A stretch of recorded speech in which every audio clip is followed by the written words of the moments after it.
महादेव की महिमा। एक भक्त की अनोखी परीक्षा। गंगा के तट पर स्थित एक छोटे से गांव में सरल नाम का एक गरीब ब्राह्मण रहता था। वह महादेव का परम भक्त था और नित्य प्रातः काल शिवलिंग का पूजा करता था। उसकी आस्था इतनी प्रबल थी कि वह भोजन से पहले महादेव की आराधना करना कभी नहीं भूलता था। लेकिन सरल की गरीबी ऐसी थी कि कई बार उसे बिन अन्न के ही दिन बिताने पड़ते। फिर भी उसने कभी भगवान शिव से धन पर ऐश्वर्य की प्रार्थना नहीं की थी। वह बस यही कहता, हे भोलेनाथ, मुझे केवल आपकी भक्ति चाहिए, बाकी सब मैं सहन कर लूँगा। महादेव ने सरल की भक्ति का परीक्षा लेने का निश्चय किया।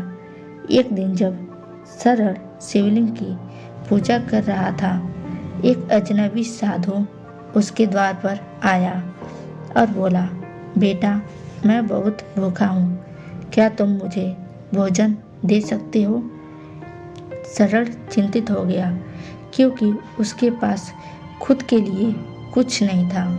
लेकिन वह जानता था कि अतिथि भगवान के समान होते हैं। उसने झट से अपनी एकमात्र रोटी उठाई और साधु को दे दी। साधु ने प्रसन्न होकर आशीर्वाद दिया और चला गया।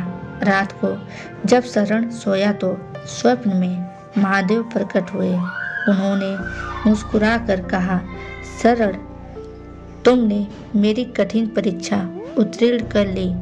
मैं तुमसे प्रसन्न हूँ। तुम्हें जो भी चाहिए मांग लो। लेकिन सरल ने सिर झुका लिया और कहा, प्रभु, अगर आप मुझसे प्रसन्न हैं तो बस मुझे अपनी भक्ति से कभी वंचित मत कीजिए।